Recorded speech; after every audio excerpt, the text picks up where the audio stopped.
Hei YouTube, Kuba täällä.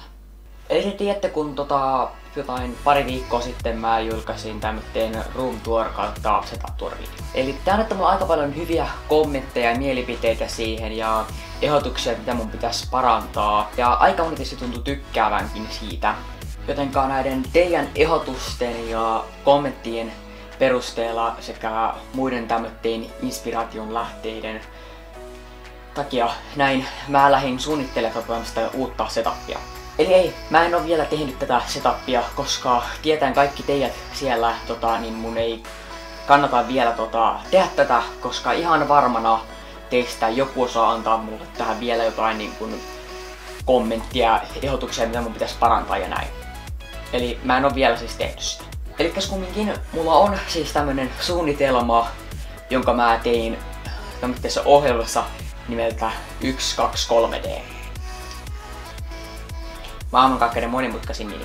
Eli se ohjelma on kai siis tarjotettu vähän niinku 3D-mallinnukseen ja 3D-suunnitteluun niinku muun muassa niinku 3D-printtereille ja näin. Siinä oli monta 3D-sanaa. Mutta joka tapauksessa se ei ihan välttämättä ole kumminkaan tämmöiseen, mihin mä sitä käytiin, mutta kyllä se toimi tähän ihan hyvin. Ja joo, mä tiedän, nämä kaikki mun mallin ei ole välttämättä sit ihan tunnistettavia, mutta kyllä te tuutte tajua vähän niinku sen ideaa siitä, millainen se tulee näyttää lopussa. Eli idea tässä nyt vähän niinku olisi se, että mun olisi tällä setupilla, tai tällä idealla setupista, niin mun olisi nyt ehkä vähän helpompi tehdä hommia silleen, kun nyt se ei muun muassa silleen, niin se tekisi mun tämänhetkisen setupin kanssa, niin se jakoi tän niin kuin kouluosioon ja tämmönen tietotekniikka setup-osioon varsinaiseen. Ja loppujen lopuksi tää toimii aika hyvin, mutta en mä silti ihan kumminkaan tykkää tästä. Tästä tulee liikaa semmoinen, että mä olin vaan tuossa kulmassa.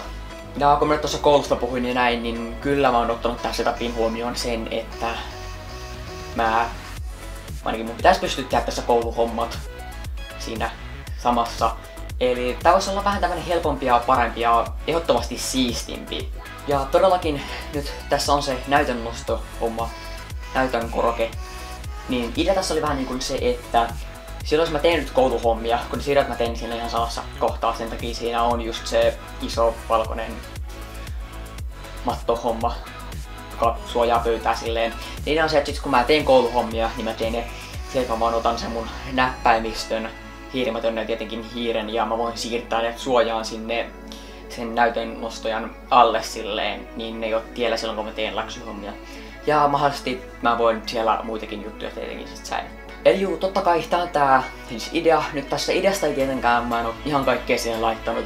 Niin kuin muun muassa tietenkin mä pidän nää ledit. Te saatatte muistaa, mulla on tällä hetkellä tää mun näytön takana ledejä. Se idea oli ihan hyvä, että mä luultavasti nyt niitä laita, kun ajattelen, että se tulisi vähän tohon keskemmälle ja puoliksi kikkaa tohon vähän ikkunan eteen.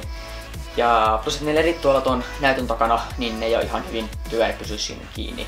Niitä ledejä ei välttämättä tuu, mutta joka tapauksessa pöydän takana pysyy ledit.